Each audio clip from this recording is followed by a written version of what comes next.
Isa sa mga pinakapopular at kontrobersyal na kwento ng kababalaghan sa Pilipinas ang kwento ng White Lady ng Balete Drive, isang kalye sa New Manila, Quezon City. Mula pa noong dekada 1950, ang Balete Drive ay naging kilala hindi lamang dahil sa mga puno ng balete na matatagpuan sa kahabaan ng kalsadang ito, kundi dahil din sa mga nakakikilabot na ulat na nauugnay sa isang hindi maipaliwanag na nilalang. Ayon sa mga saksi, tuwing 10 oras ng gabi, ang kalye ay nagiging puok ng mga kakaibang karanasan at mga multo, kabilang na ang pinakasikat na kwento ng White Lady. Ang White Lady na sinasabing nagpapakita sa Balete Drive ay isang babae na karaniwang nakasuot ng puting damit, na minsan ay inilalarawan bilang isang dalaga. Karaniwang makikita siya tuwing hating gabi, ang pinakatingkad na oras ng gabi kung kailan ang mga kalye ay tahimik at madilim. Ayon sa mga saksi, bigla na lamang siyang nag-a-appear sa likod ng mga dumadaang sasakyan, lalo na mga taxi at pribadong kotse. May mga pagkakataon na siya ay matatagpuan sa gilid ng kalsada, nakatayo at tila naghihintay ng masasakyan, ngunit ang kanyang buhok na mahaba at buhaghag ay nakatakip sa kanyang mukha kaya't hindi makita ang kanyang mga mata o ang kabuuan ng kanyang itsura. Ipinapakita lang nito ang kabigha-bigha ng kagandahan ng kanyang katawan, ngunit ang kabuuang itsura ng kanyang mukha ay nananatiling misteryo. Ayon sa mga lumang ulat, ang unang insidente na nakilala ang kwento ng White Lady ay nangyari noong 1950s. Isang tsuper ng taxi ang nagulat ng isang nakakakilabot na karanasan. Habang siya ay nagmamaneho sa kahabaan ng Balete Drive, isang magandang dalaga ang biglang pumara sa kanya at humiling na makisakay. Pinatulan ng tsuper ang hiling ng dalaga, ngunit habang siya ay nagmamaneho, napansin niyang kakaibang wala itong mukha. Tinutok niya ang kanyang mga mata upang tiyakin, ngunit totoo nga, walang anino ng mukha ang babae, kundi isang malabo at makapal na anino sa lugar kung saan dapat ay naroroon ang kanyang mukha. Dahil sa takot, ang tsuper ay nagdesisyong huminto at tumakbo palayo sa sasakyan.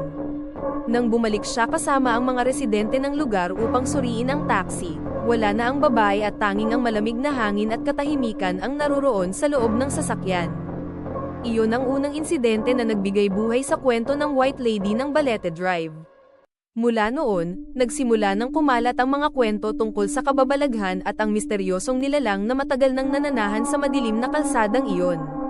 Sa mga sumunod na taon, marami pang mga tsuper at mga pasahero ang nagulat ng katulad na karanasan sa Balete Drive. Ilan sa kanila ay nagkwento ng kanilang mga pananaw sa babaeng ito na palaging nakatayo sa tabi ng kalsada, o kaya'y lumalapit sa kanilang sasakyan na parang may hinihintay.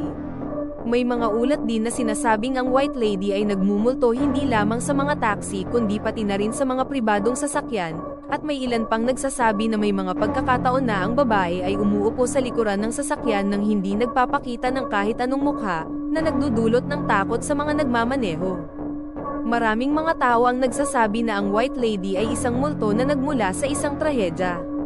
May mga haka-haka na siya ay biktima ng isang karumal-dumal na krimen sa lugar, maaaring isang panggagahasa o pagpatay, at ang kanyang kaluluwa ay hindi matahimik hanggat hindi ito nakakamtan ng katarungan. Ang iba naman ay nagsasabi na siya ay isang dalaga na namatay sa isang aksidente sa kalsadang iyon, at ang kanyang kaluluwa ay nahulog sa isang walang katapusang paghihintay. Ano man ang pinagmulan ng kanyang kwento, ang kababalaghan ng White Lady ay naging bahagi na ng folklore at kultura ng mga Pilipino. Hanggang ngayon, ang Balete Drive ay isang lugar na madalas bisitahin ng mga naghahanap ng mga kwento ng kababalaghan at mga hindi maipaliwanag na karanasan. Minsan, sa malamlam na gabi, may mga nag-iingat na hindi dumaan sa kalsadang iyon, lalo na kung malalim na ang gabi.